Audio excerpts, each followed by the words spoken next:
We just got our first media sample kit. Moving on up, guys. It feels like a real YouTube channel. Anyway. It is. It is. Is it, guys? Anyway, thanks, Tom, for sending us the kit. Let's get at it. Welcome back to Barrel Man Drinks. I'm Oliver. And I'm Christine. And today we are reviewing our first media sample kit. This kit comes in from Limestone Farms, also known as LF Heritage Distillery, right? I think they rebranded, I believe, Yeah, we right? just had a rebranding. And they're based out of Georgetown, Kentucky. And Tom from LF sent us these samples. So really appreciate that trust that you're imposing on us to get our amateur opinions. I'm excited. Yeah, me too. So this is a new distillery. They're actually sourcing their first barrels, but they are building I think this is the second largest pot still. Oh. Or collection of pot stills. Okay. I think after Woodford maybe, because they had a lot, right? Yeah. So yeah, looking forward to seeing that distillery, visiting it. And I also heard they're building a hotel on the property, which I thought that's the next best thing to happen in Kentucky. It's like the Disney thing when Disney started adding hotels on the resorts, and then you see all of the basic amusement parks, destination resorts, basically building hotels as well. So people are gonna travel to Kentucky for the bourbon. Exactly. And then they're making this whole experience out of it. And basically you can drink a lot and crawl back to your room. All right. So today we're reviewing a couple of expressions from Limestone Farms. It's their Bloodline series, and they state that this is basically their daily sipper. So I think SRP is like around $50 to $70 range, right? I thought I looked on Total Wine in Kentucky, and they had it in around mid-50s for one of these bottles. So I think these are meant to be purchased and sipped on every day. And they have another series that we'll do on another review. Right, so let's get to some of these stats. So this first expression that we're gonna try is a Kentucky Straight Bourbon Whiskey. It comes in at a range of 94 to 96 proof. This mash bill consists of 78% corn, 13% rye, and 9% malted barley. It's aged in American white oak. The age statement is a blend of 6 and 9-year-old barrels, and SRP is $59.99.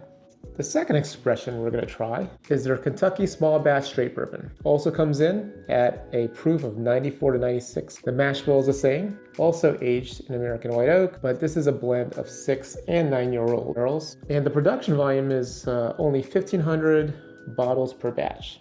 Ooh. Yeah, so somewhat limited. And the SRP for this one is $79.99. Okay. So let's pour these into our glasses.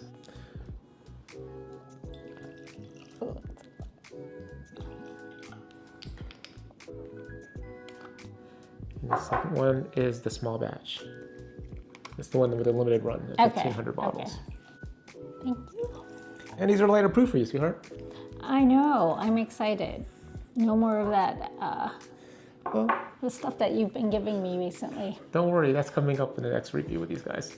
Okay, so we're trying the Kentucky Straight Bourbon. Okay. Ooh, on the nose. It's fruity, sweet, right? It smells sweet, yeah. I'm getting orange peel and maybe like a light peach note, like really light fruity notes. There's some fruit in there. I thought I might got a little bit of cherry now. Did you? Maybe a little bit past the like the peachy apricot note. I'm thinking like an orange flesh colored, right? I'm smelling orange. Well, the orange peel I get. Yeah. It's not straight orange for me, but no, it's pretty good. It's nice in the nose. Yeah. Right? And at 90 some proof, it's not too punchy. All right, let's try out the small batch on the nose. Okay. It's not as bright, but it's kind of a deeper note that I'm getting. Yeah. Right? Yeah. I'm getting more of a maybe vanilla baking spices, right? Some sweet baking spice. Huh. So this first one's fruity. This one is more.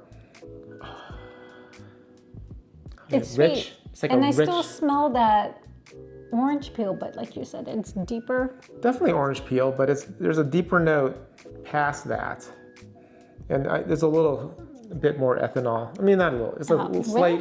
slight bit, not a heavy. Compared to the first one, it's just a little proofier on the nose. This smells like it's gonna be sweeter. You think? I don't know. We'll see. All right, let's.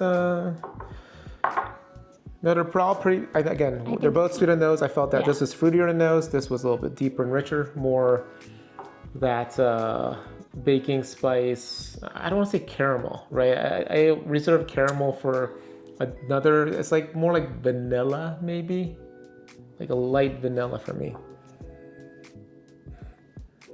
Light vanilla, Yeah, maybe honey. Would you say honey? Yeah, I'd say honey. Honey? Yeah, I'd say honey. Yeah, you're right. That's honey. Okay. All right, let's go back to the first one and have a sip. Okay. Ready? Yeah. Cheers, guys.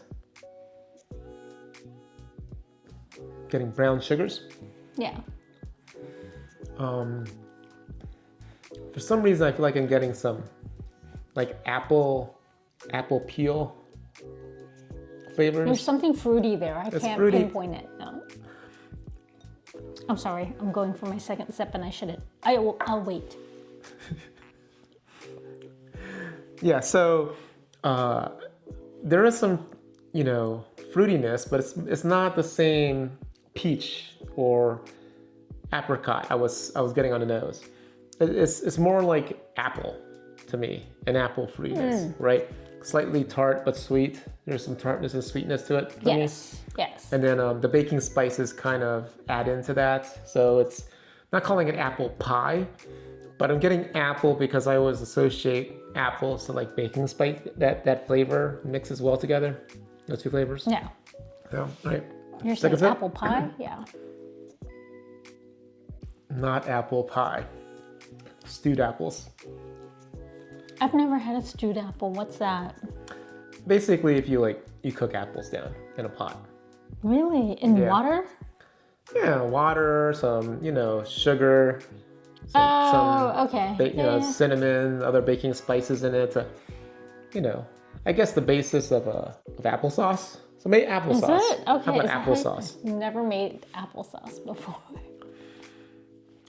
Applesauce, you're right. Yeah. Sorry, I went the long way to get the applesauce there, but I broke it down to every single component and finally got to applesauce. Well, when you said stewed apples, I'm thinking apples in a barrel filled with water and at apples Halloween, in a pot. and people are bobbing for it. Apples that you cook. But yeah, it's basically applesauce, right? It's applesauce. Yeah. With a little kick. It's not quite, I don't call it apple juice. Apple juice comes out really sweet. But applesauce, if you get like the organic kinds, is not too much sugar, right? That's what it would taste like. Or the baby The food. Gerber's crushed apples, yeah. No, I think it's good. It's an easy sipper, right? Yeah. And this is only 96? This is 96 proof, but it's like in the $50 range. Not bad. Yeah, that's a good sipper for 50. I'm gonna take a third one. All right, third sip.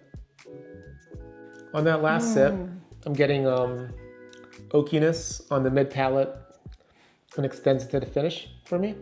Okay, I'm not that fancy yet, but yeah, I do. I do it, taste that oakiness. It lingers, right? It's a light finish at 90 some proof, right? Yeah. But this one's 96 proof. But apple's there. The apple's there up front on the palate, and the for me it finishes on a nice sweet oakiness. Not too sweet. It definitely is more on the oaky side of oaky than sweet, but yeah, it's pretty good. All right, so let's try the small batch next. This guy also comes in at, I believe, 96 proof and is more of a limited run. Cheers. That's very similar.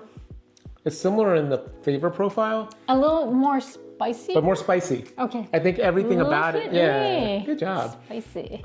So yeah, definitely more punch. Both. Little kick. Yeah, it comes off, even though it's the same proof, a little bit hotter, slightly, maybe a point or two. But I'm still tasting that apple. Yeah, it definitely still has that stewed apple. For me, I call it stewed apple because it's not as sweet as like applesauce, but apple notes to it. Yeah. Right, with the baking spices, Like cinnamon. and then the Is that what that oakiness. was? The finish in oak is like puncher. Yeah, so the rice spice, right? The baking spices. The rice spice. Yeah.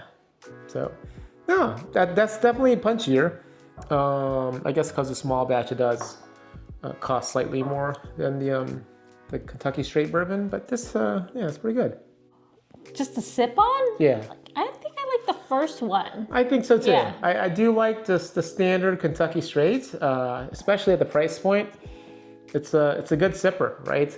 The small batch at 79, it does give you more flavor, more depth. At $79, I personally would prefer the Kentucky Straight at the $50 range because it really is a good sipper. It has the same profile. They both have the same profile. It's just on the lighter side. You can drink it every day, and it's something I wouldn't mind putting on our shelves. Right? Agreed. I like this one. All right. Well, that is her view, my view on this one. Hopefully you guys found this one useful. Please like, subscribe, turn on notifications. It really does help the channel. Driving up to 2,000 subscribers is our next goal. And you guys have been helpful all the way. Thank you so much. You guys have a good night. Cheers.